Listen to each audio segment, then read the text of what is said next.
today or school holidays. I don't know what it's like over there, but it is fair to wonder whether I might have changed plans without notifying you. no, that's not what I mean. I mean, I should have checked last week, but I forgot to check. And then I'm like, can we plan a year from now? And just all the days will be off. I'm glad to be here. I'm glad that we're all here. We were actually just being zombies, so we had to change out of costume.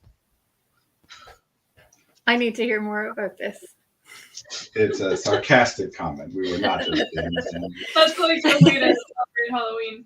I was talking to someone yesterday, and they were like appalled that I am not doing a Halloween costume for my dog. It was so funny. Oh. Their level of shock was just like I committed a crime. I was like, wow. She is gonna be Barbie, just not this year. She is. Ooh, Barbie, nice. Yeah, she's a Barbie doll vibe. Cool. Well, hi everybody. If you're joining us in the chat, maybe I'm talking to myself, maybe not. Hello. Welcome to the This Is Not Therapy Hour. This is every week. We meet at 1 p.m. Central.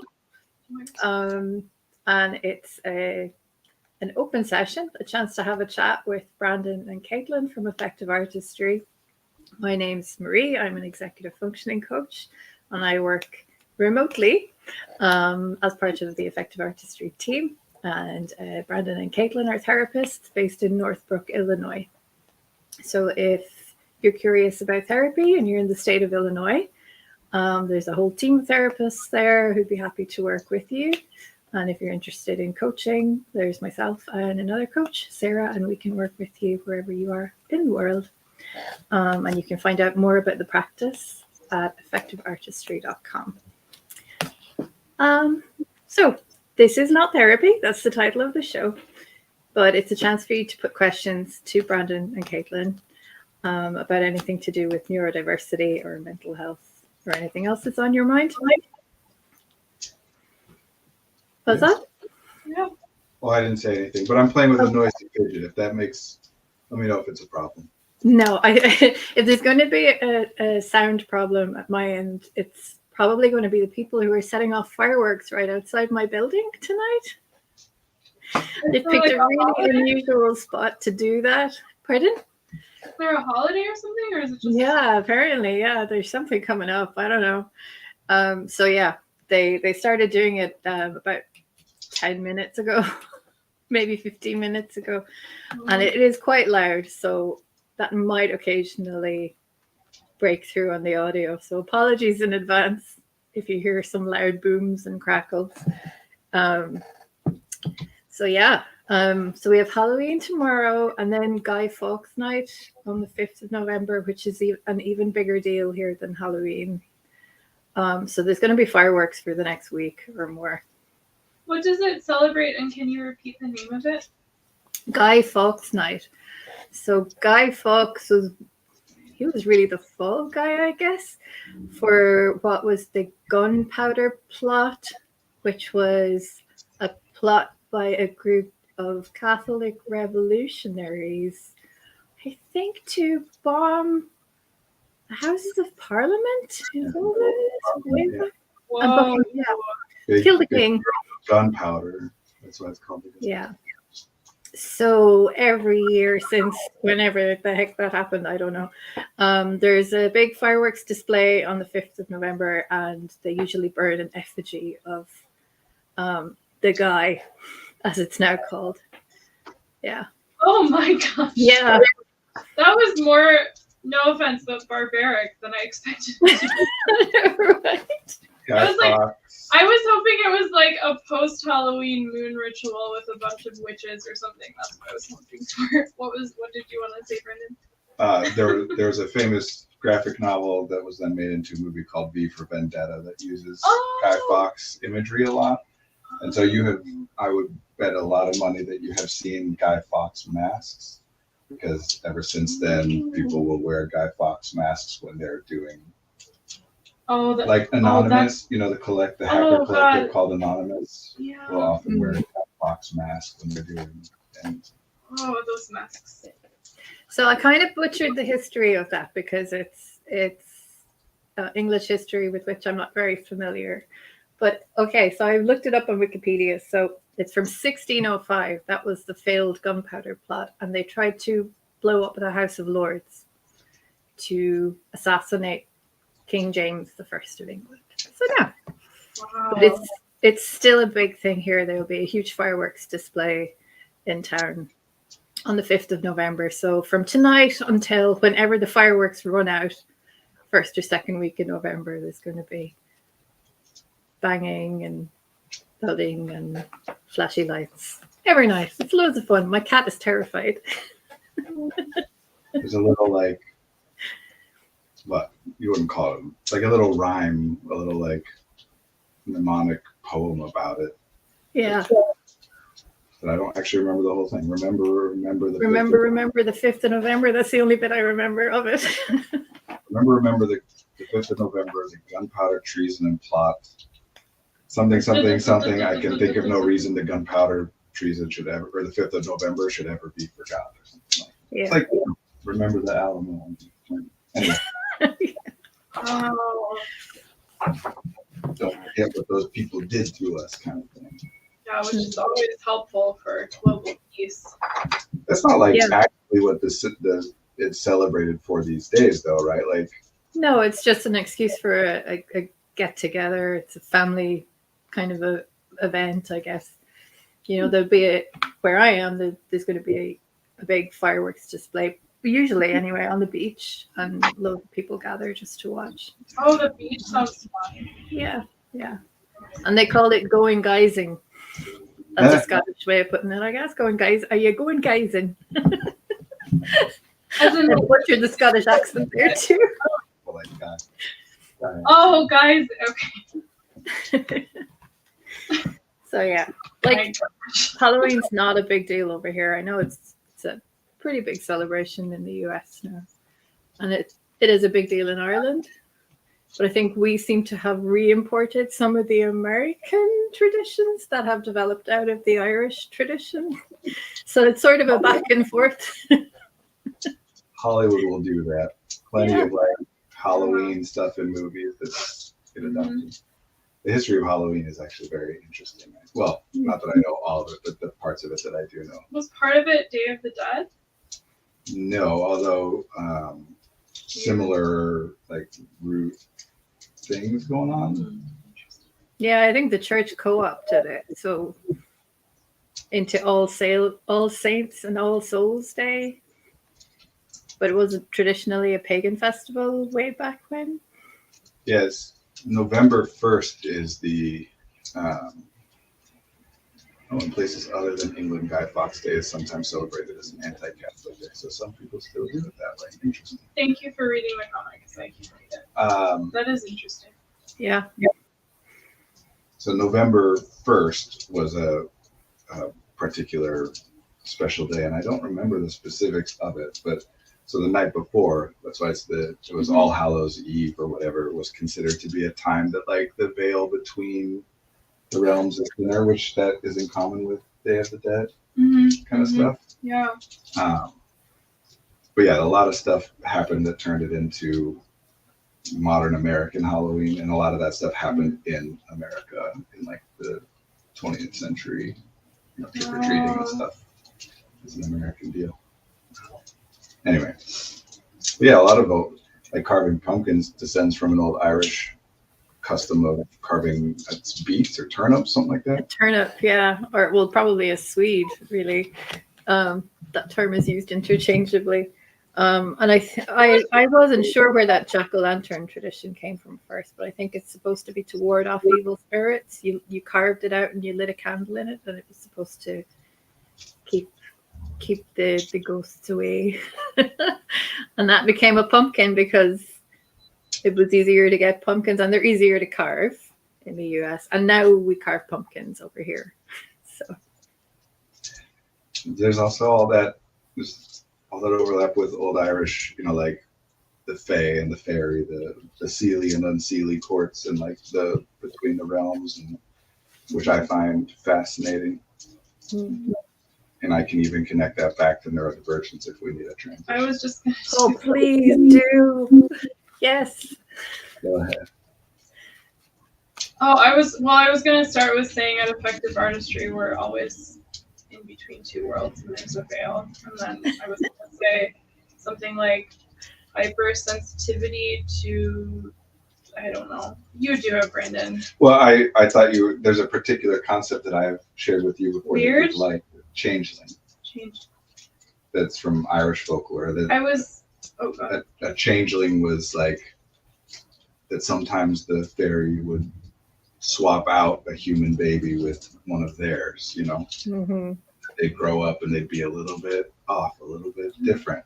So there's a lot of people who theorize about that, calling people changelings was a way of, that it was autistic people and that's the way in which they were off or different, and they're saying they're part fairy or something. Mm-hmm. Yeah. There's a phrase that I hear often and that I use myself sometimes. If somebody's sort of drifted off and, staring off into space, thinking about something, if they're lost in thought, you're away with the fairies. So I'll catch myself sometimes spacing out and I'll say, oh, I'm sorry, I'm away with the fairies. And yeah, that's where that probably comes from too. I love to say staring into the middle distance, and I don't know where that one comes from. I don't know the root of that. Yeah. Sounds like a hypnotic. It's just an old phrase for, staring at nothing. Is you're staring into the middle distance. I don't know what that comes from. I'm curious now. Mm-hmm. But I'll look it up some other time. What should we talk about? Well, I like the idea of talking about fairies and neurodiversity. I'd be curious about that. Or anything else that anybody would like to talk about. I'm here to learn. Same as anybody who's watching. I was yesterday one of my favorite podcasts with my parents' social relationships, but was talking about the selkie.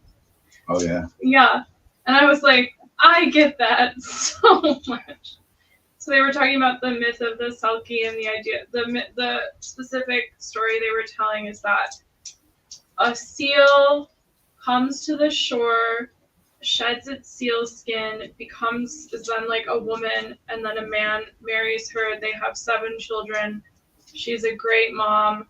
And then she's looking for the selkie skin, and one of her children says, oh, daddy keeps that like weird thing. It's like a pelt. And so she goes to the closet, gets the pelt, puts it on, runs back into the sea, and then disappears. And the husband is fishing, and then the boat goes past her, and she says something about like, it was some rhyme about I'll always be happier in the sea, even though I loved you and our children, or something like that. It tracks. I really like that. Yeah, and it was talking about how a lot of like women can, and then sort of like the darker side of motherhood, like the feeling of wanting to like run away and be yourself again, but blah blah blah. So there's a decent amount of evidence that earlier like North American or like indigenous peoples from like the northern, the Arctic Circle and whatever, that sometimes every once in a while some of them made it over to Ireland.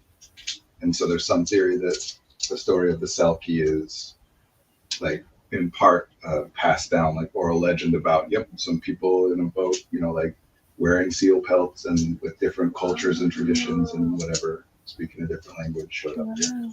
And then of course, like all oral tradition, it morphs over time to take on other things and match parts of the culture. Wow. So yeah, mermaids. Yeah.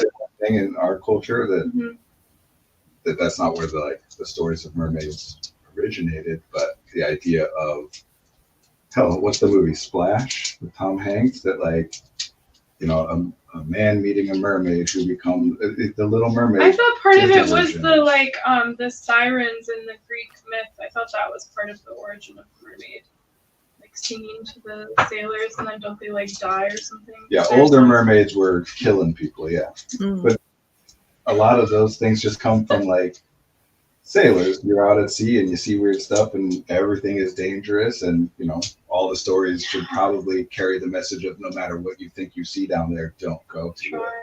Yeah. Because actually, okay. No, go ahead. There's another. In fact, when you first said Selkie, I was thinking of a Kelpie. I got it mixed up in my head, which is another. A Kelpie is I think that's Irish, right? I thought it was Scottish.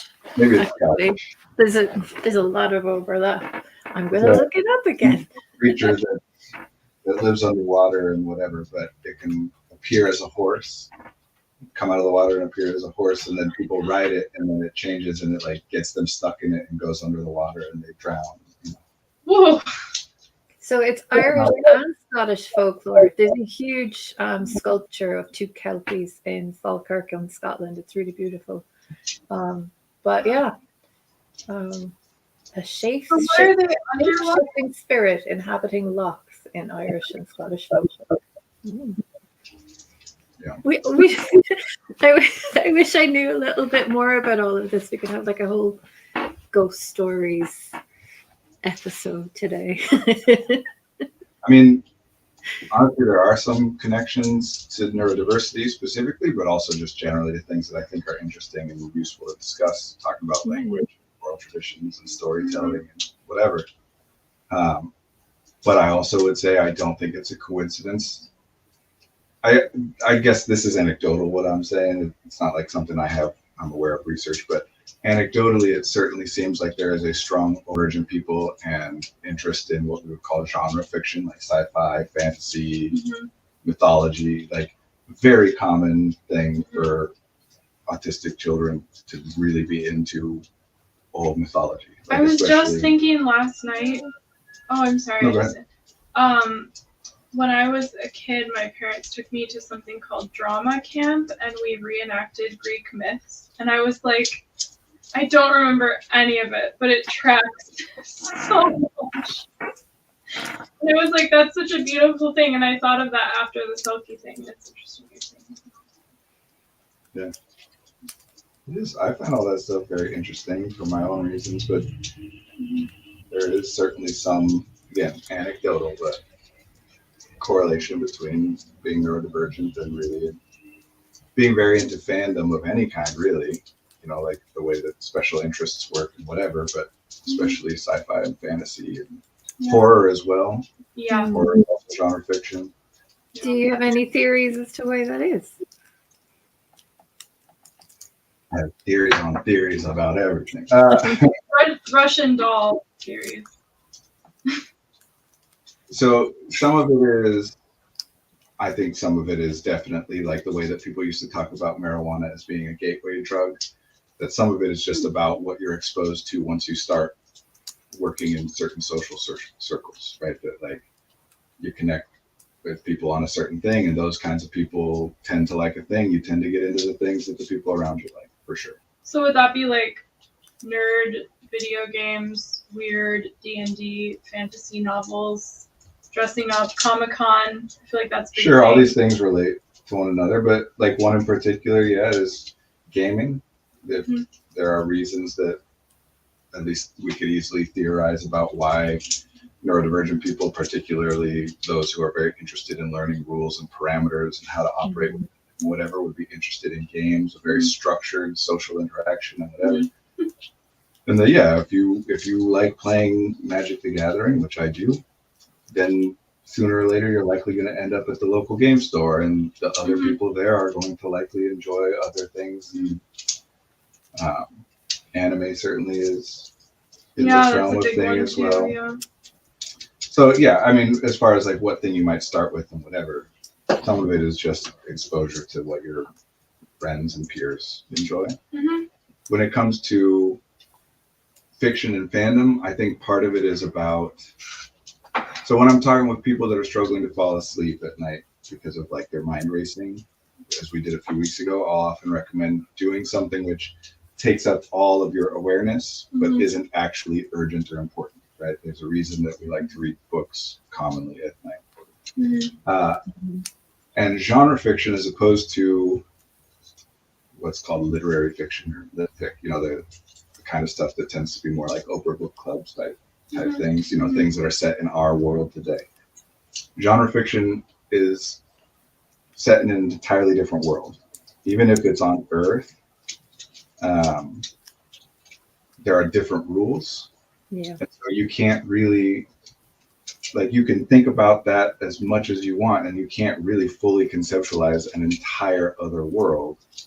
Whereas reading a story about something that's happening in our world, I can think about the story without having any adjacent, extraneous pieces. So it might not take my whole focus. Mm-hmm. In fact, world building is, I think, very little known activity that people will engage in as a sort of mental stim, where you kind of make up your own worlds in your head.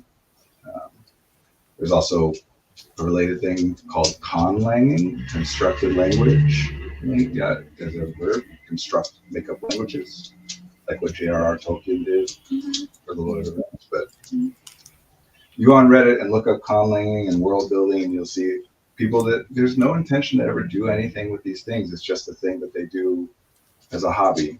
And of course, Can you say world building is similar? And again, I've never played D&D, but similar to what a DM does, because I had people talk about writing 50-page documents with all the yes, yeah, absolutely. That's one of the more common ways that if you're building a world, to utilize it would be either creating fiction in it or running games in it. Mm-hmm. And it's a Venn diagram because you can run games in other established settings. You don't have to create up your own stuff for it. Oh, okay. But oftentimes people will, yes. We have a comment here from Robbie who says, I've heard the interest in stories also are a form of learning scripting. What does learning scripting mean? Yeah. Scripting meaning, well, you can clarify, commenter, but how to create dialogue between characters in written form? No, how to figure out how to navigate social situations, learning how you're supposed to respond to things. And definitely, yes, that is true, but also not a secret, and not unique to neurodivergent people, obviously. A lot of our stories very explicitly are about conveying some lesson or instructing people on what to do or what not to do. Mm-hmm. All of the Grimm's fairy tales are some version of listen to your parents or terrible things will happen. Really bad things. Yeah. Well, I mean, when real life is already kind of bleak, that's true. The things that you got to do to scare kids. That's true. Yeah, you're gonna get eaten in a forest by a. Honestly, just meaning making and storytelling and all this stuff to me is very fascinating. Surprise, surprise. But yeah, definitely, it's a way. Part of the intrigue is in learning how. I think especially, honestly, part of the reason that Greek mythology tends to capture certain people's attention so much at a young age in our culture is because ancient Greece is often talked about and considered to be a root influence of our culture or of Western civilization, whatever. So there's some element of, once it's kind of like Shakespeare too, once you start to see these tropes, you see them everywhere. So I would talk about it as schema building, right? That if you know the story of Tristan and Isolde or Orpheus and Eurydice or whatever, then you have a web of information that can help you understand things. And when you see something new, being able to connect it to that existing web is a way of understanding it. Would you say that's one of the primary functions of Jungian analysis with archetypal? I suppose. It sounds really similar to some of that. I'm not saying. Did you say say that again? One of the primary what's of it? One of the primary functions. It was something else. Functions. I don't know that I could say with much confidence what Jungian analysis is aiming to do, other than insight-based therapy. Yeah. But I do think that this is. If you think of psychoanalysis generally and Jungian analysis, a version of that, if you think of it like code breaking, what you're trying to do is deconstruct.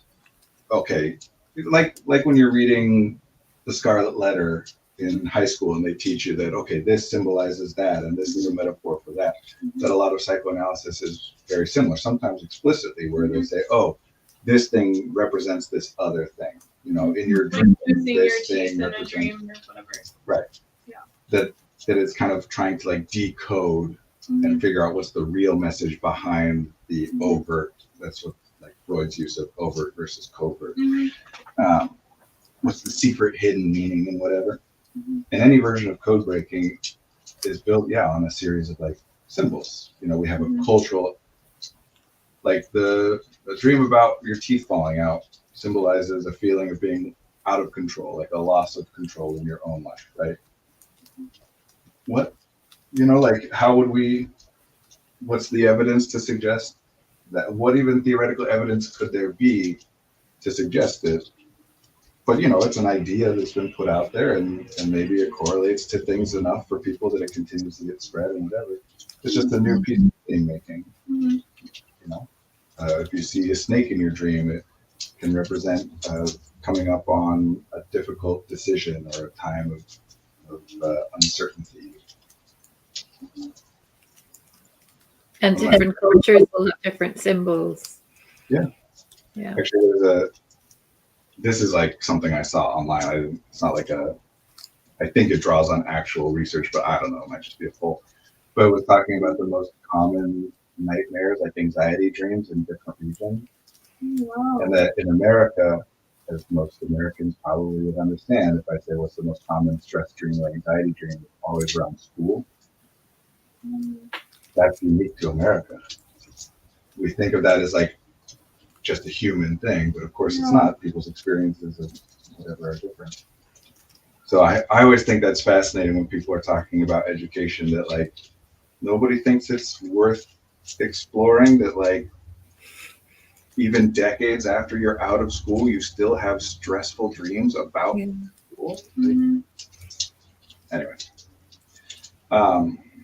So I think there's certainly some learning scripting or like decoding, you know, like people love to be able to think of like literary or film criticism or any kind of art criticism where people really enjoy being able to break something down and say, what is it that this represents or is meant to convey or evoke or whatever. Yeah.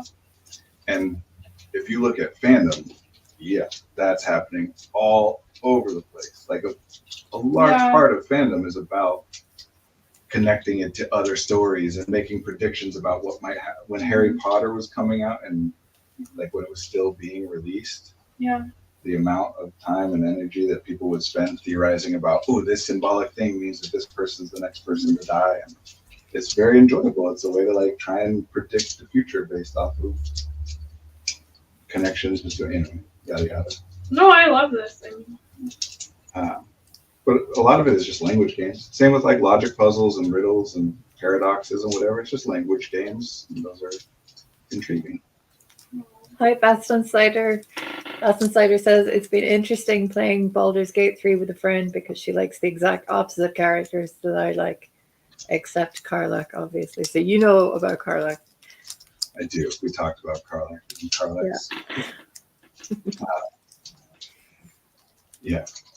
Another just I've been doing a lot of self-analyzing why I like certain characters, which is great and fun. I was just going to say another, seems like it might be relevant to this conversation and the Baldur's Gate 3 specifically, is there is definitely a correlation of the, what is called the edgelord character. It's the, ooh, I'm so dark and grim and everything about my life is tortured and haunted and I, you know, but I'm also like super attractive and mysterious. I must be nice to look at. You know, like of all the X-Men, Wolverine is exceedingly by far the most popular, even though he was introduced far later. And he is the loner with an amnesiac, tortured past who loves a woman who's in a relationship with another man and kind of maybe loves him back, but not in a way that is going to interfere with the fact that she is happy with this. Gruff and rah, rah, rah. We love those characters. Yeah. I But personally, it's now that they would also be attractive. It's like, is that a way to? well, whether they balance are or out not, they get painted that way. Like Snape, Severus Snape is an example where the books very clearly and explicitly describe the fact that he is not attractive. Yeah. Like that's a major part of his character and backstory and whatever, is that he is an unattractive person. Yeah. But if you ever want to like delve into the world of fan fiction, and particular erotic fan fiction, Snape is everywhere. They make him out to be attractive. Plus, you know, he was played by Alan Rickman, an attractive person in the movies. Yeah. Well, okay. What? I'm just wondering about the. Oh, I think I said function. That was the word before. The function of having. Would that be considered the villain? Is attractive? No, usually. Well, that does happen a lot too. But the edgelord character is usually a good guy. Oh, okay. So Like more the like. torture. Yeah. Okay. You know, like everybody loves Han Solo more than Luke Skywalker. The scoundrel with a heart of gold. Yeah, a The tragic edgelord hero. is very dark, thematically and aesthetically. This makes more sense, but it's not the villain. I think I did not. That happens too, though. Yeah. I'm just giggling at Bastian's comments. It's very difficult to dislike Alan Rickman. This is very true. Yeah. Even when he's a total jerk in Love Actually, it's still equal charming. Yeah. I'm totally fine with Astarion being a terrible person, but Shadowheart annoys the heck out of me. I honestly think it's because Astarion is always pretending to be okay, and for some reason I like people who pretend to be okay. Sure. Also, Shadowheart's very judgy and controlling. She lives by a set of rules and tries to make everybody else live by those rules and gets upset at them if they don't. Uh-oh. And Astarion just does whatever the hell he feels like and doesn't really. Having said, I've not gotten very far in the stories, so maybe there's stuff that happens later. But Astarion's a secret vampire. Shadowheart is a cleric of the god of trickery and deception. They're fascinating. I mean, Baldur's Gate 3 is mostly awesome because of the amount of choice that the player has. It is ludicrous. Oh. Like the things that you can do that as a video gamer you're used to, like, oh, the programmers couldn't have prepared for this possibility. Like you think you're going out of the and nope, they've got it says what happens there. You know, there's that, and then the characters are all very fleshed out. But yes, all very edgelordy for sure. I think we should become consultants for video game designers. I love it. Next I mean, career. Creating Gonna make it lore, happen. creating lore for people, love it.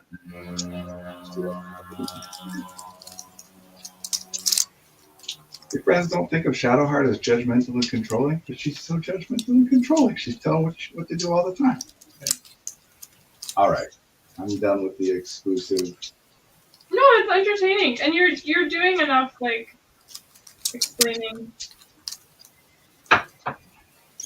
You're trying. Everyone dislikes Gale for being judgmental. I'm reading these out partly. Yeah, I know. Yeah. I'm tracking that. And yeah, I would say that that's primarily because Gale is a good character. So when he's being judgmental, it's because he disapproves of your actions ethically. Where Shadowheart is not a good person, just a very, in D&D terms, lawful. You know, they follow their rules. They don't really give so much a crap about whether what you're doing is good or bad. So they're lawful neutral. Yeah, lawful neutral. I mean, alignments are a terrible concept that people mostly don't use anymore, thank goodness. Not What very, is the concept of alignment? in original D&D, like, you would select on two different axes. There's good and evil and neutral in between. And then there's lawful and chaotic as a separate axis and neutral. I would probably do lawful and evil. So Sounds like it'd be fun. There are rules to being evil, Brandon, clearly. I mean, honestly, part of what's fascinating about D&D is that it is its own, another like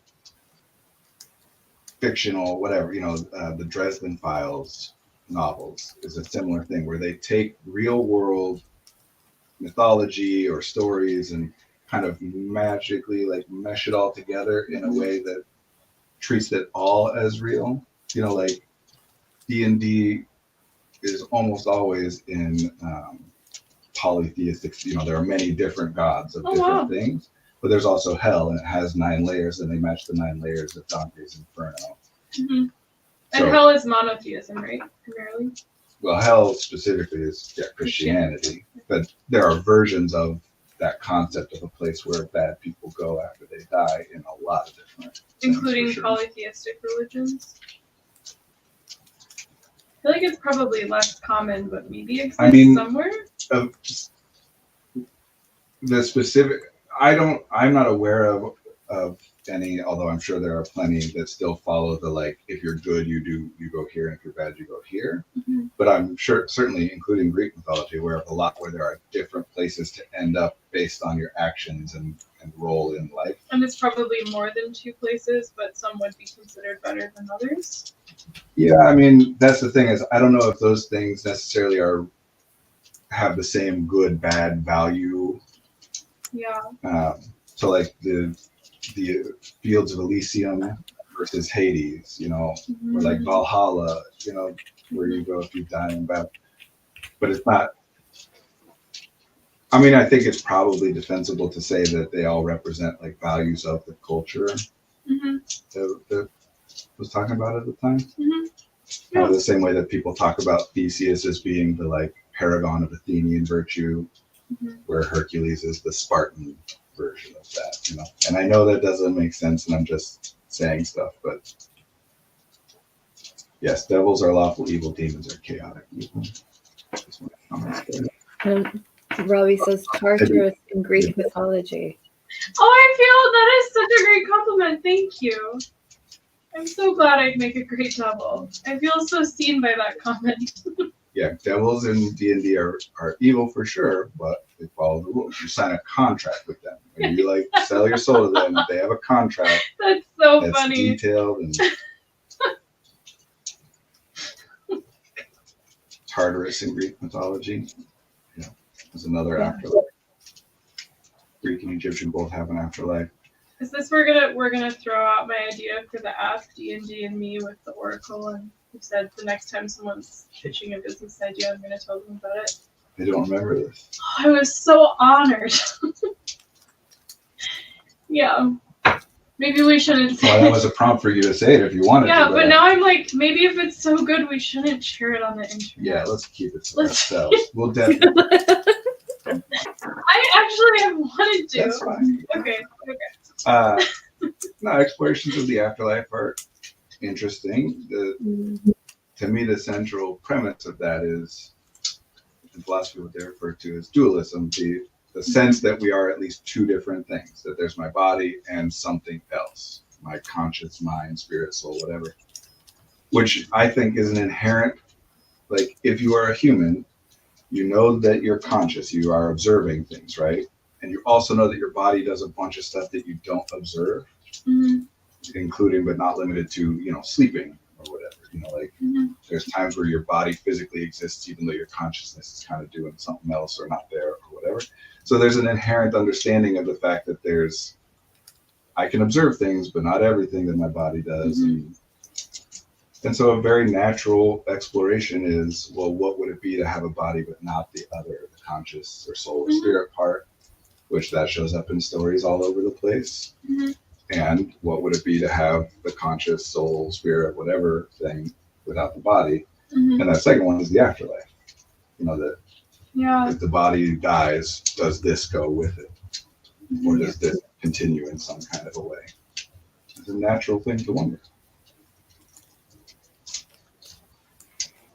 So I like explorations of the afterlife. Mm-hmm. Honestly, one way we were talking about awareness of the body earlier today, you and I. Yeah. And one way I think is helpful to frame this for people, I know I'm being so like esoteric and whatever today. I hear you judging yourself out loud, which makes me sad, and you've done it about 3 to 4 times, so now I'm choosing to point it out. Okay, I appreciate that. I'm glad that made you laugh, right? One way I find helpful to frame this with people to help them understand and think about and respond to themselves differently is the body, our physical presence has no ability to be aware of or interact with anything other than the actual present physical environment. The body doesn't know anything about a future, right? Like if it did, we would have no need to feel pain. Yeah. Because pain is an immediately in the moment signal that is theoretically connected to something which might happen in the future, but we're just responding to what's happening in the moment, the pain. Well, but also what has happened, like if you break your ankle. Right, but because because if you kept walking on it, if you don't, that makes sense. if it didn't hurt, you would just keep walking on it, or might, and that makes the problem worse. Yeah, so it's all future oriented. And the consciousness, whatever that's called, in whatever way people think of it, has no ability to be aware of or interact with the present physical, like the actual reality around you. Only the past and the future, mostly the future, obviously, is the point. Any thinking about the past is still aimed at the future. And so the two of them working together do a great job of like covering the bases. Your body handles the actual reality of stuff. Like if I toss something to you, you can catch it without an intellectual ability to state exactly where it's going or what's going to happen. Next, your body just reads and responds to stuff. But it's also very useful to be able to think about and consider the future and override momentary, whether it's impulses, habits, reactions, responses, whatever you want to call it, override or change those things because of some conscious idea that it will be different in the future. Which is at the core of a lot of these different like explorations of morality and whatever. A lot, especially in Western and Christian and monotheistic stuff, there's a lot of that the point is to subjugate the body to the mind, to the soul, to the spirit. That your body has basic and urge impulses that are terrible and you need to override those things. Which there's a reason why we would want to like encode and pass that message to people of like, it's important to override impulses. And also very serious consequences as well. Right. And we can do that in a lot of different ways and yada yada and whatever. And I do think that something that's at least associated with being neurodivergent at this point is having done that so thoroughly, subjugating the body to the mind so thoroughly, it's like all you do is aim toward a better future and you completely ignore any reality of momentary like impulses. So therefore neurodivergence is a consequence of monotheism. That is the thesis of today's stream. I wouldn't say it that way, obviously, but I would say that our culture in a sense worships intellect, intelligence, being considered like the highest virtue in our society. And that is thinking about the future, is thinking in abstract. Like literally to the extent that person A will say something like, hey, I'd rather go to the movies tonight instead of dinner. And person B will translate that into, oh no, they don't want to hang out with me at all, but they don't feel free to tell me that, and so they're making it this other thing, and they're suggesting something that they know I don't like to do because I told them 2 years ago that I don't like to go see movies. So this is their like passive way of saying they don't like me. So to the totally, I'm saying like people will, instead of observing the actual reality of the thing, will just connect that to an abstract concept or a construct and then deal with it in that way. So we have people who will say things like, people who will say things like, I'm autistic, and then something like the actual thing of what's happening. I'm awkward in social situations. Why? Because I'm autistic. And no observation of the actual specific thing that happened that led to someone calling you awkward or you feeling or them feeling awkward. Yeah. So it just gets talked about as an abstract construct, a concept. Right. That's like the answer. Yeah, I mean, this is the looking for rules.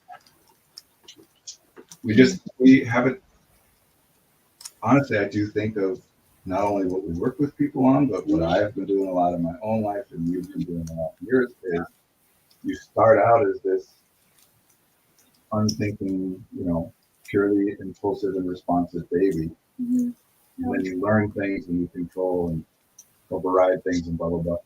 and there's theoretically an optimal balance, right? Taking it too far. And yes, I think sometimes some ways of talking about a lot of the things that we and others are struggling with is going too far in the direction of override, like not only trying to override impulses, but responding to an impulse as though it is bad. Like having an impulse to do a thing or enjoying a thing means that doing that thing is something you shouldn't do. It's the direct opposite. Yeah, and that's a really dangerous way to have a life that you don't like. Yeah. And the funny thing is that because we are so like, the whole point is how intellectual, how everything needs to have a consciously understood reason and whatever. Mm-hmm. So now a lot of the things that I'm doing and that we're talking about is just ways of using intellectual and reason and logic and whatever to help people to rely on those things less. So it's kind of inherently. That reminds me of like the way to like heal an illness is to give the body more of the illness before it then heals. Sort of like the concept of like a little bit of poison is medicine. I'm not saying that have you ever heard about that? Not as that. I can think of things that would fall into that category, but I've never heard that. Yeah. No, that's like, I think that's one of the concepts of homeopathic medicine, because sometimes they'll have you. What's the funny joke about Austin's later has been very funny in the comments. I struggled with conversation pacing for most of my life and felt like I always either took over a conversation or didn't say anything. Can completely relate to that. Me too. Then I had one conversation with my cousin for hours on a drive where we just kept bouncing off each other. We would interrupt each other, but politely, and it had the best flow in a conversation that I'd ever experienced. And that's when I learned that it's everyone else's fault. Obviously, the problem is that people can't keep up with me. I love that. I do too. And. Oh, wait, more serious. And.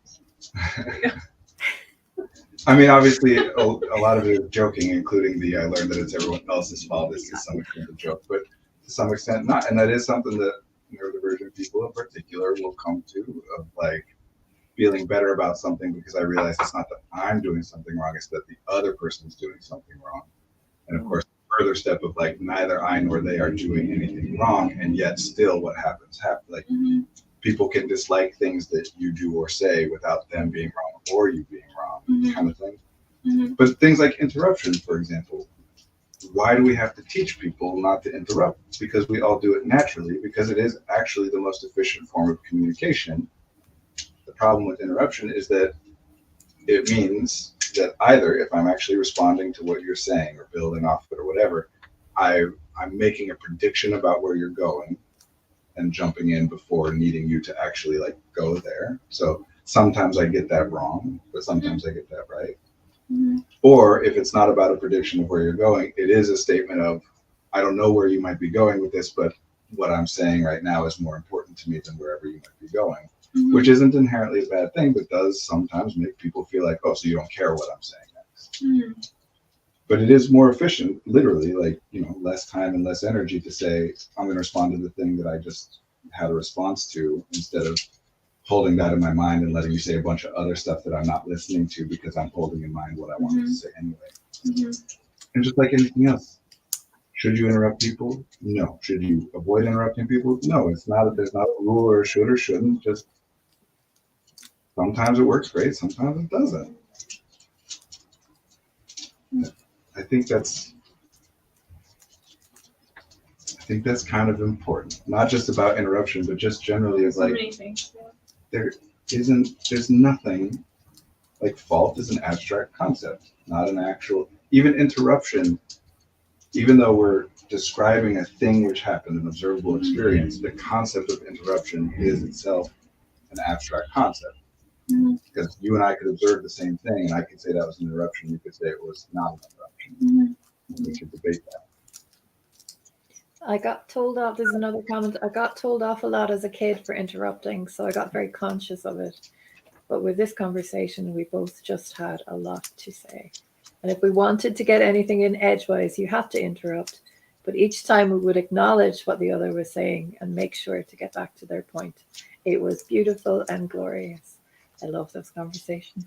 That is beautiful and glorious. Although I'll say, you don't always have to get back to the other person's point.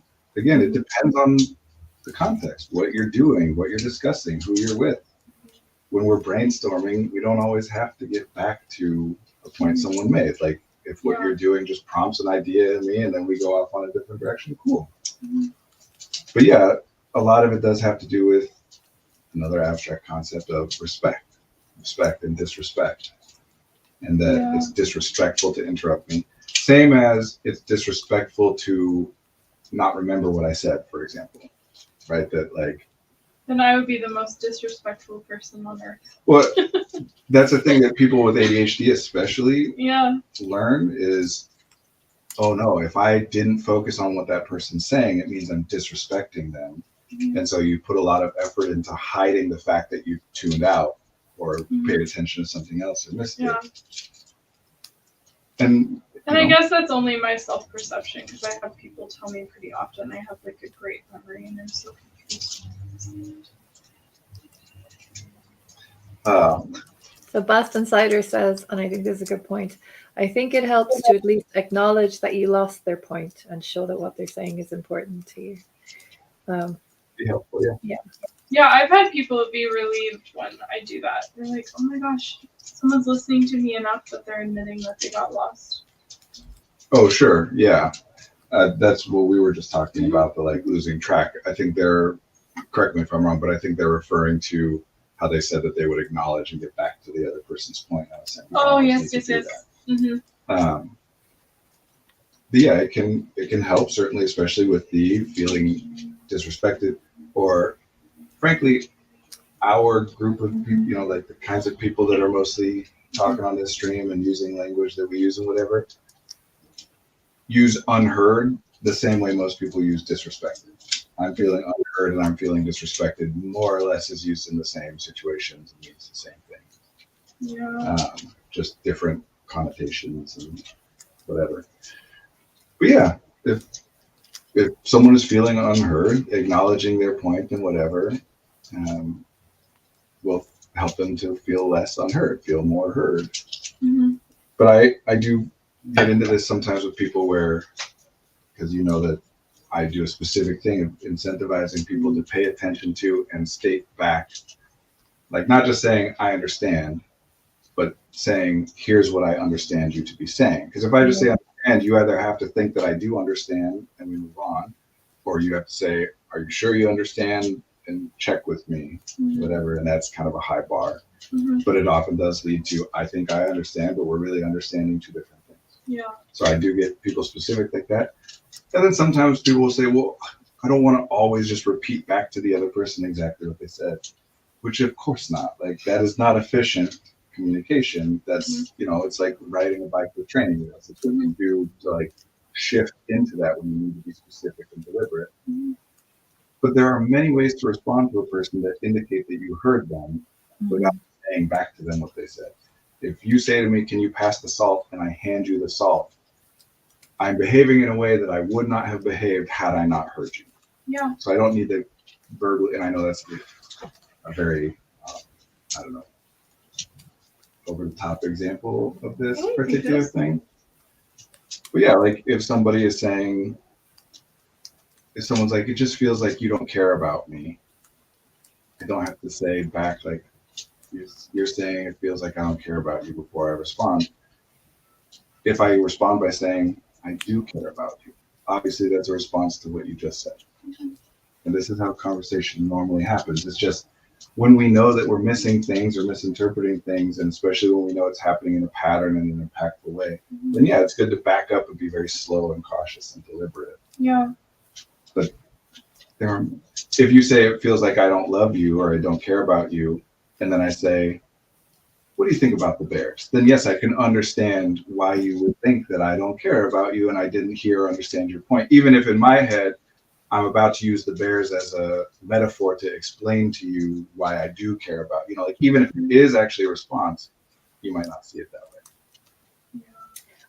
Boston Cider says, when I've worked at a front counter or dealt with people at a front counter, it's made all the difference to clarify what the other person is saying to make sure you understand. I've had people jump really quickly to conclusions about what I need because they're trying to finish the interaction as quickly as possible. Yeah. There's another comment in there. It says, why does the guy Not let the two women talk. Are you sexist? I would say no. And we are talking. Maybe we just all have different rhythms. I mean, certainly we have different rhythms and ways of working and discussing things. But to be honest, not by the way I think that most likely this person means it or that people generally mean it. But yeah, I'm sexist in the same way that I'm racist and other things. That I think it's important that we all understand and acknowledge about ourselves that we do have perceptions that are influenced by our culture, our experiences, our etc. I don't think that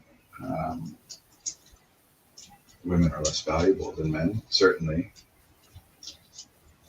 But if I were to say that that nothing about the way I interact with people is influenced by my perception of their gender, I don't think that's true. That would be a way of saying that gender is not important, and I think it's a construct, but I don't think it's important that people have the way of presenting themselves. So yeah, I don't know. It definitely might be influenced by that. That's certainly not my conscious intention, but I am open to the feedback because I know I do have things. I think another, I don't know exactly how to put this, so Maria or Brandon jump in, but I think another dynamic of this stream that technically that doesn't relate to gender is that both Marie and I became attracted to working at this business because of you, regardless of your gender. And so I think there's sort of a like, oh, my like mentor / supervisor / friend, whatever role you're playing, has something interesting to say. So I really care about listening to it, and I'm learning something new. And so I don't know. I feel like that's mostly the reason why you talk more. I mean, certainly I agree with what you're saying, and there's a lot of other contextual factors as well. You know, that I used to do this stream by myself and literally got used to sitting on here and talking for an hour by myself with no one else.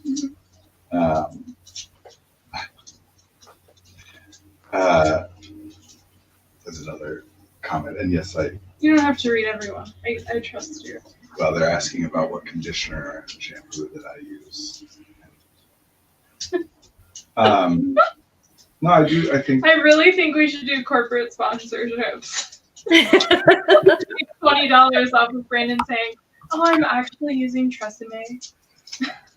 I'll answer honestly in that I know the brand is O&M, and the way that I found it was because a couple years ago, people kept saying that I looked like Jason Momoa, and I was growing my hair out again. I had it long when I was younger, but I didn't take care of it.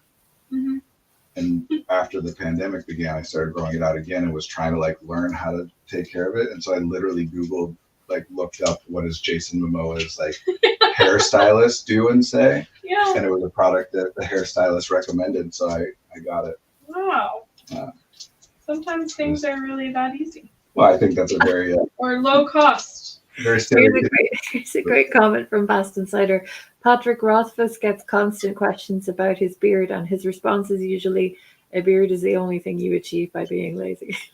Oh, that just makes me feel really bad for Patrick Rothfuss. I feel like from what I've known from other people with facial hair, I think sometimes having a beard can be harder than shaving, right? It takes a lot of maintenance. I don't know. At Target, I'll see like a beard oil. I'm like, beard oil. A lot of effort into either. I've never put a lot of effort into any version of thing I've tried. So, yeah, I think it depends on the person. Brandon Tessos just said, can you clarify that you're talking about hair and hair and beard. Yeah. It's like, that does not apply to other parts of your life. Yeah. Oh, That reminds me of an earlier comment I didn't read out from Boston Insider. We need a Brandon judging himself coin jar, like a swear jar. So Caitlin, maybe you can take care of that. Oh, I love that. I love that so much. Yeah, well, I mean, Well, that's why I pointed it out, and I said like 3 or 4 times. I met the threshold to mention it because I didn't like it the first 3 times. But that is my I am the jar. I'm listening. I appreciated it then, and I still do. Yeah. But that would be really funny, or just like different versions of that. Like Caitlin makes a dad joke and we drop a marble. Well, honestly, I mean, today specifically, a lot of those self-judgmental comments were things that we're talking about. Like, I notice I am talking a lot about things that the two of you are not interested in. You know, I'm talking to a commenter about, or at least don't have as much of a I don't have as ability much to jump in on. Yeah, I don't have as much of an ability to jump in on, but I am very interested in these things. Yeah, same. And I am always concerned about talking too much. It's a great fear of mine.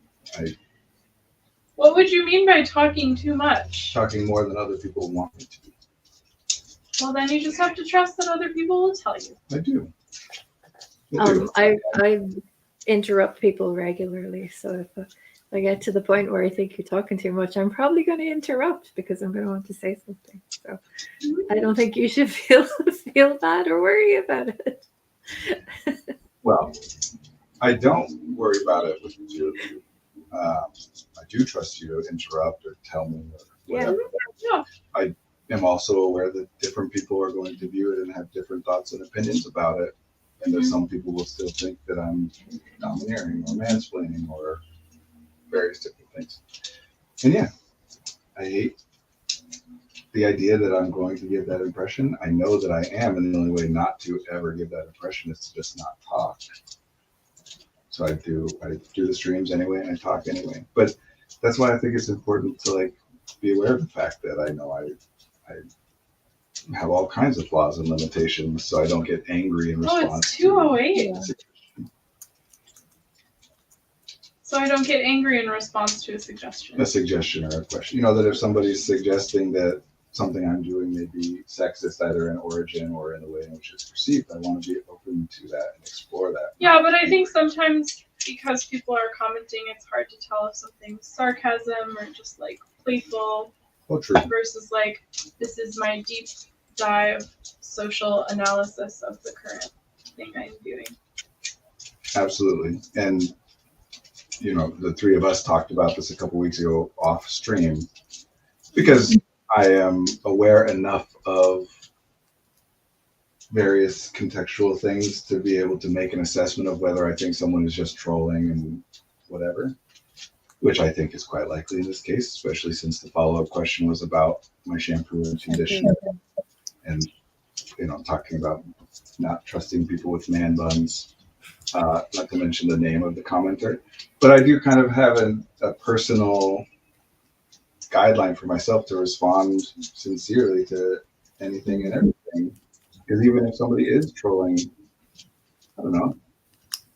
Just to clarify, your definition of trolling is that someone is saying like, it's kind of messing with you. Yeah. Okay. Yeah. Because some people think of, at least I think of the word troll as like really, really bad. Oh. Like. But you just mean it more as like, I just am clarifying that. Yeah, trying to get a reaction out of you, Yeah. trying to mess with you, kind of thing. In this particular case, it seems to me like the person is probably trying to be funny with what they're doing, and Yeah. there is humor to it. Yeah. But I do try to respond to these things authentically and sincerely because sometimes people actually want to know and they just feel silly about caring about it. Well, and also, so they put it in that format. I think part of the origin of humor is observable conclusions that some people would draw in sort of a like angry or neutral way, and other people can highlight it as humor. So I don't know. Yeah. I mean, yes, I love thinking about humor, and I know we gotta wrap up, but I do think also if something somebody asks or does bring up discomfort in me, right, that to respond to that with genuine sincerity and curiosity about Yeah. this is making me uncomfortable. It's making me uncomfortable. Well, sure. And I want to be authentic about that and explore that rather than get defensive or dismissive or write it off. Or, Yeah. you know. And I feel like that's important too, especially in like online streaming stuff, that it's not, we're not BSing, but we're also being like humble and I mean, certainly there are some comments that, you know, that you I wouldn't yeah. respond to literally anything and everything. Yeah. But these are Wait, that's actual not your engagement. rule. I'm the devil because I'm rule. Oh no, what was it? Lawful evil. Lawful and evil.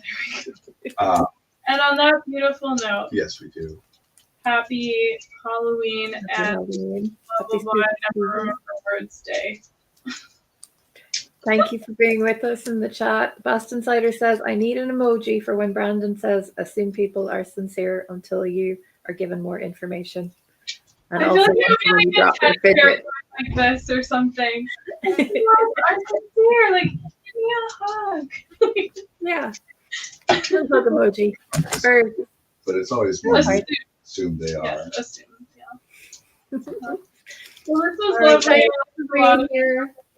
And there's some really cool emojis coming up in the chat. Oh, little hearts. Yeah, it's been good to talk with you both. It'll be And interesting writing up the the summary for this. We've gone all over the place. Yeah. It's been I fun. would say like lore. Storytelling. Lore. I feel like it was very lore-ish. Mm. All right. It's good to be with you All right. both. Thank you. Thank you, everyone. Same time. I think you're the one who turns it off, Brendan. I literally just remembered that. Yeah. I forgot. Happy Halloween. Goodbye, people. Bye. Humans.